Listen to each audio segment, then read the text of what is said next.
commence d'habitude nos vidéos. Bonjour tout le monde. Putain, comme ça. Bonjour. C'était Ah oui, très c'est vrai naturel. qu'il est là. Bon, il va pas du tout. Bonjour et bienvenue dans cette vidéo. Ouais. Donc on va faire comme s'il n'y avait pas de caméra. Bonjour. Bonjour. Bonjour. Bienvenue dans cette nouvelle vidéo de Ronde Queer. Aujourd'hui on va vous parler d'Appelez-moi Nathan, une bande dessinée sur un garçon trans. Et donc le scénario a été fait par Catherine Castro, les dessins par Quentin Zuthion qui est là avec nous pour répondre à nos questions. Bonjour. Du coup, donc c'est une bande dessinée qui parle de la vie d'un garçon trans. Du coup, on va vous dire un petit peu ce qu'on en a pensé. Léo, je te propose de commencer. Oui, donc moi j'ai beaucoup apprécié l'histoire que raconte Appelez-moi Nathan. Étant moi-même un garçon trans, je me suis retrouvé dans beaucoup des comportements de Nathan qui changent un petit peu de ce qu'on peut entendre dans les milieux militants où c'est absolument la course à il faut être le moins masculin possible, jouer de... comment dire, Ne pas rentrer dans une binarité. ouais, dans l'hyper-masculinité toxique et tout ça, et sauf que il y a des garçons trans qui ont effectivement remplissent certains clichés de ouais, on a joué au foot, on aime se bagarrer et tout ça, et du coup il y a eu beaucoup de moments où je me suis beaucoup retrouvé dans ce qui était raconté. Donc globalement c'est quand même quelque chose de plutôt positif. Même si du coup il y a 2-3 trucs où c'était un peu moins ça et ça m'a un peu plus dérangé, mais sinon non, globalement j'ai trouvé ça très sympa. Voilà. Merci. Et du coup, moi j'ai beaucoup apprécié le dessin évidemment parce que déjà j'aime beaucoup ton style. Merci.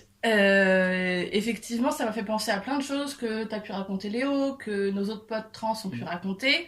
Effectivement, quand on te voit jouer au foot, je fais ah tiens c'est rigolo, on dirait l'enfance de Léo. J'ai apprécié aussi le passage sur les parents, qui est avec des messages importants.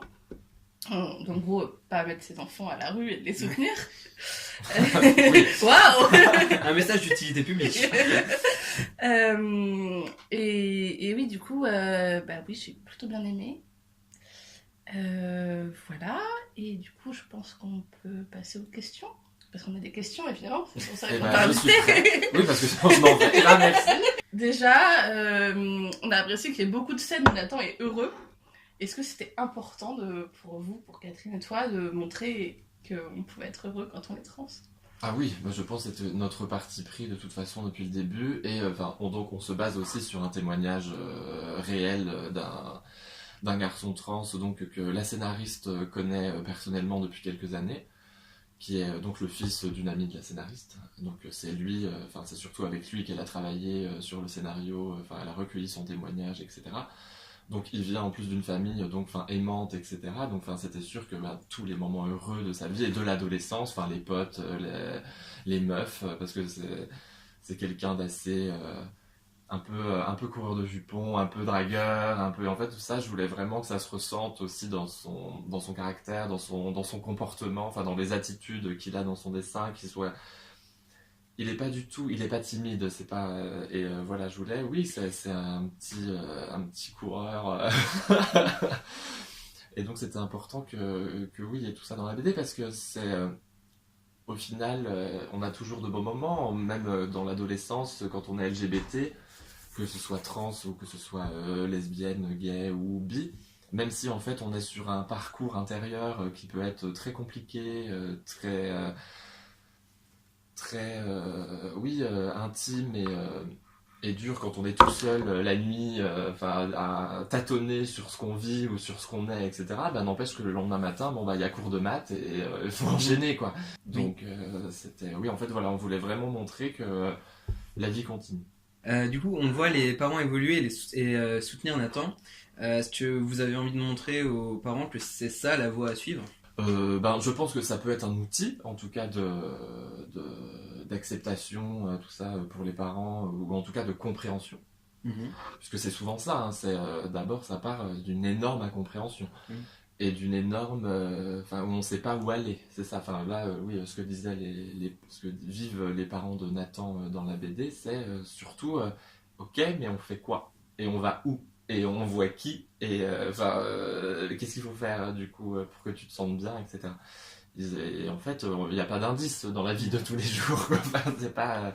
Et surtout que Nathan est lui-même assez jeune. Oui, il commence... quand il le dit à ses parents, il a 14 ou 15 ans. Ouais.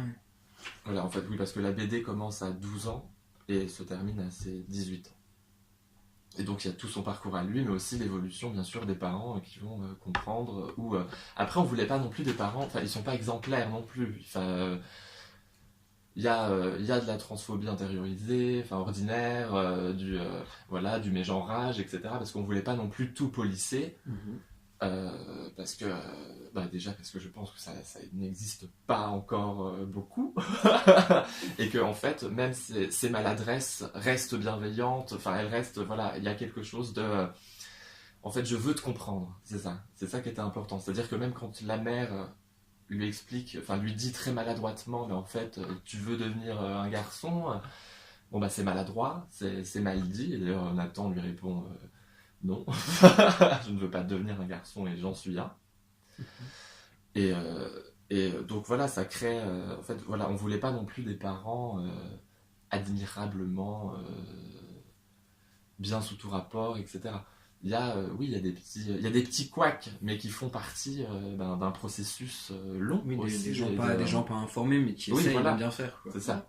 C'est vrai que c'était une scène qui était assez importante, pas seulement, je veux dire, d'un point de vue narratif dans l'histoire, mais aussi d'un point de vue de représentation, en fait, faire un petit appel sur ce point de vocabulaire et de dire, bah non, c'est pas des gens qui deviennent quelque chose, c'est des gens qui sont déjà leur genre et juste on les perçoit pas comme il faut, et c'est assez rare, en fait, finalement, que ce soit dit comme ça. Oui, c'est qu'il y a rarement ce basculement qui est nécessaire et qu'il faut faire dans le vocabulaire sur...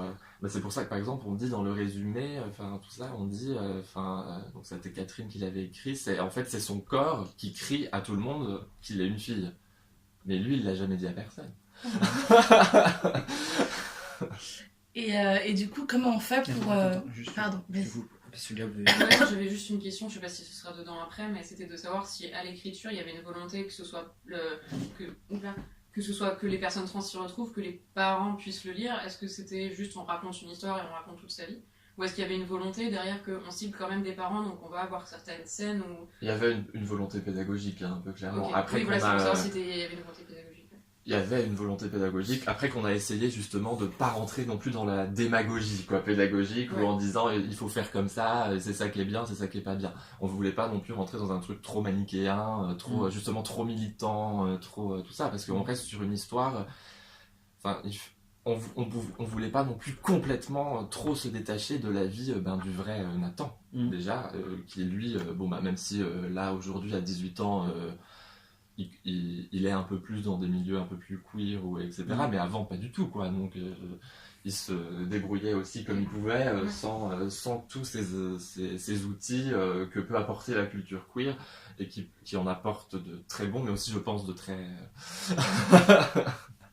de plus compliqués. Quelque chose que j'ai apprécié, c'est que donc on le voit évoluer et on le voit être de plus en plus épanoui. Ce qui n'est pas toujours évident dans la représentation des personnes LGBT. Et du coup, comment on fait, à la fois artistiquement et narrativement, pour montrer un personnage qui est de mieux en mieux dans sa peau et plus épanoui dans une bande dessinée? Ça passe par un choix narratif... là, je comprends pas bien ta question. Est-ce que... Je sais pas, est-ce que vous avez plus mis l'accent sur des scènes? Est-ce qu'il y a eu des choix de couleurs ou... Oui, ça clairement, mais après, même dans son enfance, il y a toujours des petits moments où il est bien. T'es jamais malheureux 100% du temps parce que t'es trans. Oui, voilà. Après, forcément, les dernières scènes, la dernière scène, il est complètement épanoui et c'est super et tout, mais même juste avant, pas longtemps avant, par exemple, il y a la scène à la mairie, où là, effectivement, il a déjà entamé plein de choses, mais ça le fait quand même chier, quoi. Dans les vestiaires, on voit Nathan qui attend que les autres soient sortis et soient partis pour se changer. Est-ce que c'est quelque chose que votre témoin vous a raconté, ou c'est juste un choix narratif de montrer qu'il préfère juste ne pas être devant les autres? Non, moi j'adore cette scène des vestiaires. Enfin, la scène de la piscine, c'est une de mes préférées. Parce que, en fait, j'ai vraiment voulu essayer de jouer sur à la fois le désir et en même temps la répulsion. C'est-à-dire que, bon, bah, Nathan est hétérosexuel. Mhm. Donc, bon, l'adolescence, bon, bah, les hormones commencent à. Ça titille. Et en fait, donc, il désire les filles, et il les voit se déshabiller. En fait, il les désire autant que ça le ramène à son propre corps, et donc ça l'oppresse autant qu'il en a envie. Et donc, c'est pour ça que, oui, cette scène, j'ai voulu. Jouer sur surtout ces jeux de regard en fait qui se focalisent donc sur ses potes de classe quoi et au final donc toutes complètement en ébullition de bah voilà on se change, on parle de trucs d'ados qui sont en train de nous arriver voilà, j'ai mes seins qui poussent, j'ai des poils, une nouvelle vie en fait qui commence, une vie voilà de puberté qui arrive et donc ouais moi c'était surtout ça là-dessus que j'ai voulu jouer. Après moi sur la BD donc on a énormément parlé des scènes avec Catherine bien sûr la scénariste. Moi je ne sais pas je l'ai su après mais en fait je voulais pas trop savoir ce qui était vrai, ce qui était faux. Parce qu'en fait, je voulais pas trop me focaliser sur des trucs que je savais que vraiment Nathan l'avait vécu ou quoi que ce soit, etc. Je voulais pas que ça me perturbe, moi, en tout cas, dans ma narration, dans ma mise en scène dessinée. Ouais. Est-ce que, du coup, est-ce qu'il y avait une volonté de pudeur aussi dans le scénario ou pas? Après, ça, la pudeur, pour moi, c'est quelque chose de très compliqué à définir et je pense que chaque personne a une définition différente de la pudeur. Parce qu'en fait, j'avais noté cette question, du coup, par rapport à Girl, qui avait une tendance un peu voyeuriste. Et aussi parce qu'il y a des gens sur Twitter qui ont accusé la BD d'être voyeuriste. Oui, est-ce que je peux très bien entendre. Et du coup, je sais pas comment est-ce que mais après, vous avez réfléchi. c'est ça, je trouve là, on dit c'est voyeuriste parce qu'on montre un corps. Mais en fait, c'est tout. Après, où est-ce que tu mets le corps, toi Ouais. Et moi, déjà dans mon travail, même quand je parle pas de transidentité, etc., le corps est essentiel dans mon travail. Je peux pas passer à côté. C'est pas possible, c'est mon travail artistique. Donc bien sûr que oui, je vais faire du corps. Et là, en plus, dans l'histoire de Nathan, justement, on jouait beaucoup sur à la fois le désir et la répulsion. Donc du coup, je pouvais pas, je voyais pas comment le faire autrement, et en plus, j'en avais pas envie de le faire autrement. Donc après, je peux très bien entendre qu'il y a un côté voyeur, si on veut. Ça dépend où tu places le voyeurisme. Si le voyeurisme, c'est de voir un corps nu, bon bah oui, mais alors dans ce cas, toutes mes BD sont voyeuristes. Mais je sais qu'il y avait des gens qui étaient énervés du côté voyeur, par contre, rien que de la couverture. Oui. Où c'est Appelez-moi Nathan, mais on voit quelqu'un qui soulève son t-shirt et on voit des seins. Et du coup, ça a énervé pas mal de mecs trans parce que parce qu'il fait une ça faisait, mais ça fait regarder ce corps de femme, mais qui demande oui, bien sûr. Voilà, quoi. Après, bon, moi, j'étais pas forcément pour cette couve. Voilà, je le dis. Après, moi, je la trouve belle quand même. Je trouve pas le dessin. Bon, moi, je voulais autre chose, mais bon, bref, c'est ça qui a été choisi. Après, je comprends le parti pris. C'est-à-dire que après, on peut le retourner aussi en mode, oui, j'ai des seins et je suis un mec. En fait, ça peut être aussi ça, le truc. Après, bon, c'est vrai que moi, ce qui m'a dérangé, c'est que ce qui m'a dérangé aussi, c'est que, étant donné qu'on parle beaucoup de dysphorie sur cette poitrine, du coup oui je trouvais pas ça forcément des plus astucieux. Mais après lisons aussi la BD, ne s'arrêtons pas forcément à cette couverture qui quand même je trouve reste assez soft quoi. Oui, tant qu'on parle de la poitrine et tout ça, j'ai pas trop compris pourquoi la double page où il se noie dans des seins. C'est après la piscine. Ouais. Oui, c'est juste après la piscine. Alors ça, c'est pas l'histoire du vrai Nathan. C'est un autre pote trans avec qui j'avais parlé et qui...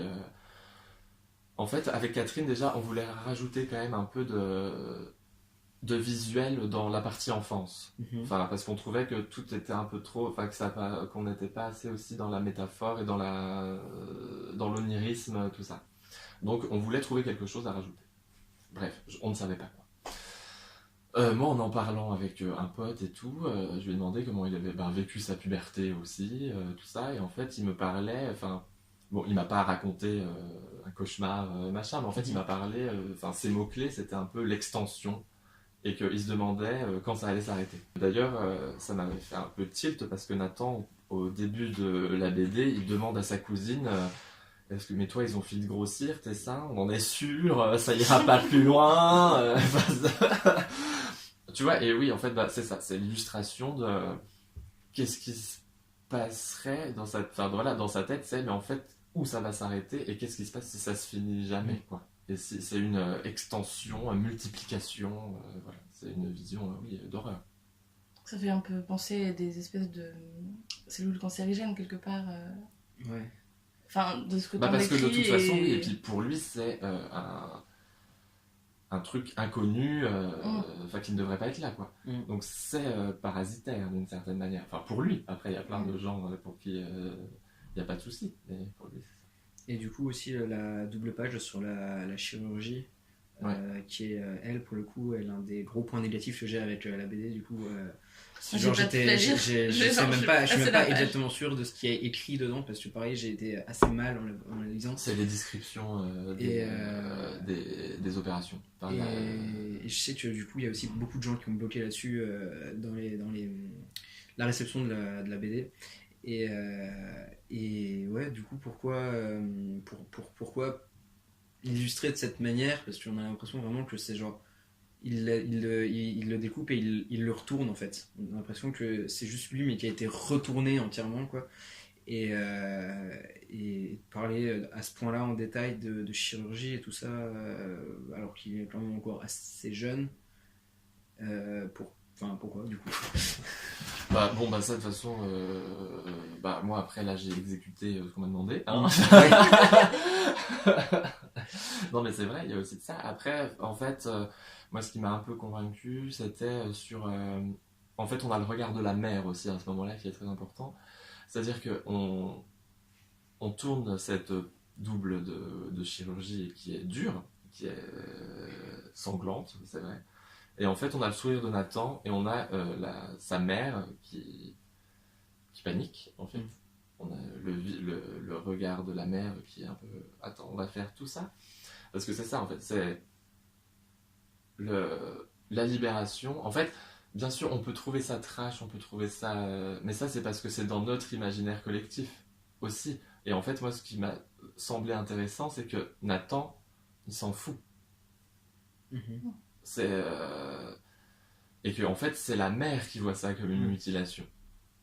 Peut-être juste que la double page de l'horreur c'était un peu déjà ça arrive de manière très inattendue parce que juste là les dessins ils sont quand même assez soft, quoi. Oui. Et là d'un coup, il y en a quand même. Ouais, mais genre niveau body horror et tout ça, quoi, genre d'un coup on arrive et c'est vraiment genre de la chair à vif et on voit les trucs en train de se faire découper et je sais pas, genre en général j'ai pas de soucis avec ça, mais là j'ai vraiment eu du mal à rester concentré sur le truc, quoi. C'est du coup c'est un peu genre je sais pas comment, enfin les trigger warning ou les trucs comme ça, quoi, mais prévenir qu'il y a un truc un peu comme ça à un moment dedans, quoi. Mais voilà, c'est vrai que c'est quelque chose qui n'existe pas beaucoup encore dans l'édition, de faire des trigger warnings qui pourraient être utiles. Et du coup si on n'arrive pas à lire la page parce que c'est trop horrible, horrible, ça tient de l'horreur, comme tu as dit, quand c'est parce que c'est une vision qu'on a de la chirurgie, je pense, tu vois. Donc, et après, en fait, ce qu'il y a, c'est que vraiment, cette scène, il faut pas oublier que c'est une projection. Oui. En fait, la scène de sa vraie mammectomie, elle n'existe pas. Oui. On est dans la tête de la mère, là. Ouais. Est-ce que du coup, au préalable, vous avez fait des recherches autres que le témoignage simplement du garçon dont vous êtes inspiré, Donc tu disais que tu avais demandé à un ami Oui. trans pour la... Bah, après, moi, Voilà, j'évolue et- déjà un peu dans le milieu militant LGBT, donc je connaissais déjà un peu quelques trucs, quoi. Et Catherine, oui, elle a fait beaucoup de recherches aussi. Est-ce qu'il y a aussi eu genre des recherches artistiques, par exemple, des choses où tu as essayé de t'inspirer, de choses qui pouvaient exister, ou je sais pas s'il en existe beaucoup des bandes dessinées sur la transidentité. Moi, j'en connaissais pas. Bah, enfin, j'en connais. Il y a celle de Sophie Labelle, quoi, mais Voilà. ça reste très enfantin, quoi. Oui, Ouais. c'est très. Ça Bah, en traite fait, pas de- le style est très enfantin, Oui. mais le texte Non. est. Mais en fait, ouais, voilà, en fait, c'est surtout dans le texte qu'eux ils vont se placer, c'est pas Oui, pas voilà. ils vont pas montrer des histoires des histoires de Mamek ou de... Bah, puis c'est pas, mais en fait, c'est pas du tout de toute façon, le même outil narratif Non. non plus. C'est-à-dire, enfin, Sophie, elle est beaucoup plus dans un outil justement pédagogique et pour les personnes trans qu'elle fait parler des enfants, bah, avec un langage très très adulte. Nous, on les a fait parler comme des ados. En Mhm. fait, c'est un choix. De toute façon, moi, oui, c'était la seule BD que je connaissais un peu sur. Donc, non, bon, après, mes inspirations, de toute façon, c'est surtout cinématographique, mais qui n'ont pas forcément de choses à voir Ouais. en plus avec enfin, pas forcément avec le sujet, c'est plus en termes d'esthétisme et tout ça, quoi. C'est sur mes cadrages, mes plans, enfin voilà, oui. Tu vois, c'est là où aussi, de toute façon, le corps est tout le temps central, oui, dans cette BD. C'est que même quand les gens sont habillés, en fait, ils ont une attitude, ils ont un truc où je peux filmer filmer, tu vois, voilà, je dis, parce qu'en fait, oui, je fais mes cases comme un plan de cinéma. Et voilà, ça peut être un genou, et voilà, on voit pas forcément le personnage qui parle, quoi. Mm. Ouais. Oui, ça, j'aime bien quand, hop, et puis on change de point de vue, une petite caresse de main, on sait pas pourquoi, mais elle est là, enfin, tu vois, oui, pour qu'on soit Ouais, ça vraiment dans ajoute, un univers la d'ados, tendresse. en fait, qui sont toujours en train de bouger et qui t'expliquent rien. Ils s'adressent pas à toi de toute Ouais. façon, tu vois. Et ils sont entre eux et puis oui, bah tout ce côté aussi découverte du corps, de toute façon à l'adolescence. D'ailleurs, enfin, on parle de sa première fois, on parle, voilà, les premières fêtes. Première vodka orange, quoi. La première Pride, c'était La une très première belle page. Pride, la première qu'on m'a reproché d'ailleurs. Ah bon? Ah bon Pourquoi? Parce qu'on m'avait dit qu'il fallait qu'il aille à l'Existran. Bah oui, Ah. mais en même temps, il n'est pas allé à l'Existran, alors j'allais pas. Bah oui. Et puis la Pride, c'est pas juste gay non plus, quoi. C'est Non, bah tout puis le surtout monde. que sa première Pride, en plus, c'était celle de 2016 où le mot d'ordre était pour les droits des trans, urgence. Mm. Donc bon, bah ça va. Moi, j'ai trouvé ça vraiment rafraîchissant d'avoir, de montrer qu'il est entouré, qu'il a des amis, qu'il le soutiennent, qu'il reste tout du long.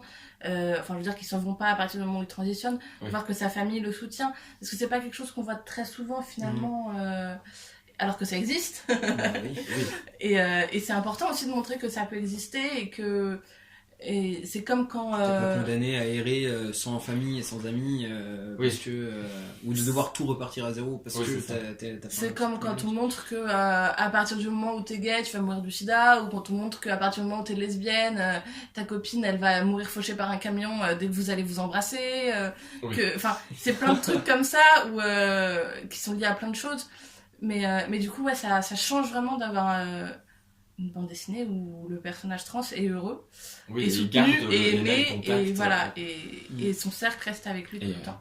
et sa meilleure pote, la petite Faustine, c'était ma Oui. préférée à dessiner. de toute Et puis façon. même que les parents, comme dit plus tôt, les parents ils sont pas parfaits et c'est bien aussi de montrer que les parents ils peuvent aimer leurs enfants, leur enfant trans et tout ça et ils vont peut-être se planter sur des trucs, ils vont être maladroits parce que ils connaissent pas et ils apprennent et tout ça parce que malheureusement c'est pas un truc auquel tu Bah, c'est t'attends ça. de la part de ton enfant. Et ce qu'il y a, c'est que vu que l'enfant, lui, a déjà eu un cheminement tout seul avant, en fait, il est toujours en avance, du coup. Et c'est pour ça que c'est... Mais en même temps, c'est normal. Et ça, c'est la vie de tous les LGBT. Hein. C'est-à-dire qu'on passe... des nuits entières à se demander, à se poser des questions sur nos désirs ou nos identités. Mm. Et à faire comme si non mais tout va bien. Je suis pas Ça, du c'est- tout en c'est train de la remettre vie. en question toute ma vie, ça. Mais t'inquiète pas, je bouffe mes pâtes avec toi, avec beaucoup de. Et c'est pour ça, c'est que je pense qu'on grandit plus vite aussi quand on est LGBT. Il y a ce côté un peu on a déjà tellement appris sur nous-mêmes, en fait, avant tout le monde, quoi. Parce qu'en fait, on a dû se poser trop de questions. Est-ce qu'il y avait des choses que tu as eu du mal à dessiner ou des choses que tu es particulièrement heureux de dessiner, des choses que tu regrettes d'avoir coupées? Ah bah ça, on a coupé tellement de choses que je voulais... Mais bon, bah il fallait. On pouvait pas... Ouais, il y a beaucoup de choses que je regrette d'avoir coupées. Après, bah, j'ai pas trop envie d'en parler. Enfin, tu vois, parce que bah, je me dis, de toute façon, bon, là, la BD, voilà, elle se suffit à elle-même. Et puis, voilà, peut-être un jour, on fera des bonus. Ou je sais pas. Le making of dans ce qui est paru, est-ce que... ouais, qu'est-ce que t'as... Bon, moi, ce qui a été la scène la plus compliquée à dessiner, j'ai vraiment eu du mal, c'était la scène de scarification. Ouais. Et la scène de chirurgie. Où... Là, bah, de toute façon, la scène de chirurgie, on s'est engueulé avec la scénariste. Donc... on a fait... Et, mais bon, après, voilà, c'était quand même nécessaire de passer par là. Et en tout cas, d'apporter aussi le regard de la mère, enfin bon, comme j'ai dit tout à l'heure. Donc là, oui, c'était le moment le plus compliqué à dessiner. Après, moi, il y a une scène que j'adore. Et d'ailleurs, à chaque fois, personne n'en parle. Et ça me vexe. Parce que je la trouve trop belle et vraiment nécessaire. C'est vraiment la respiration du livre, je trouve. C'est quand il est tout seul dans les bois et qu'il taille son bout de bois. Il est au bord du petit lac. Et il joue avec des petites bestioles. Et puis il taille son bout de bois pour faire un bout de bois tout droit. Oui, c'est assez tranquille et... Non mais c'est vrai que c'est une scène qui est assez tranquille et voilà. Et genre libéré du regard des autres, il est bien quoi. C'est ça. Il y avait un message du coup que vous vouliez porter en particulier. Porter. Moi j'ai du mal à chaque fois avec cette expression. Quand on est artiste, enfin, qu'est-ce que t'as voulu porter? Enfin, moi je porte rien. Tu vois, moi j'écris un truc et je transmets quelque chose et ensuite les gens, c'est eux qui vont le prendre et porter ce qu'ils veulent dessus. Et en tout cas projeter ce qu'ils veulent dessus. Après ça ne m'appartient plus quoi. Mais après oui, moi de toute façon je me considère quand même comme un auteur assez engagé, même si si je préfère toujours dissocier artistique et politique, même si tout est lié, hein, de toute façon on va pas se mentir. Mais disons que en tout cas moi, ce qui m'inquiète à chaque fois quand on me pose cette question du message, c'est que j'ai peur qu'on me demande une morale. Ouais. Et moi, ça, je déteste faire la morale aux gens. Et c'est là où j'ai trouvé justement le scénario de Catherine aussi intéressant, c'est que la morale, enfin tu vois, il y a une sorte de petite morale à la fin. Alors je sais pas si on spoil un des derniers mots du livre. Je sais pas si ça se fait. Si, allez. Attention, spoiler. Donc, où c'est quoi être un homme? Et en fait, ça remet en question un peu tout ce qui s'est passé. Et moi, c'est ça que j'aime bien. C'est que, au final, tu vois, il dit au début, ouais, je joue au foot. Au final, c'est pas ça être un homme. C'est pas aimer le bleu. C'est pas avoir des seins ou ne pas avoir de seins. C'est pas avoir une bite ou une chatte. Voilà. Parce que tout est possible. Il y a 150 000 manières, enfin plus que ça, il y a autant de manières d'être un homme que ce qu'il y a d'hommes sur Terre. Quoi, c'est ça. Et ça se trouve, il y a autant de manières d'être un homme que il y a de meufs sur Terre. Enfin, tu vois, après, on peut tout déconstruire aussi. Et que oui, c'est ça que j'ai beaucoup, beaucoup aimé avec ce final. C'est que là, on comprend que c'est une histoire. Et c'est tout. C'est lui. C'est Nathan. Merci d'avoir regardé et on vous encourage à lire la bande dessinée. J'espère que les bibliothèques en auront, mais sinon vous pouvez aller en librairie si vous avez des sous ou les emprunter à vos copains. Enfin, débrouillez-vous, mais lisez-la. et voilà, et merci beaucoup d'avoir répondu à nos questions. Merci à vous, c'était un plaisir. Et je suis ravi. Voilà. Au revoir. Salut.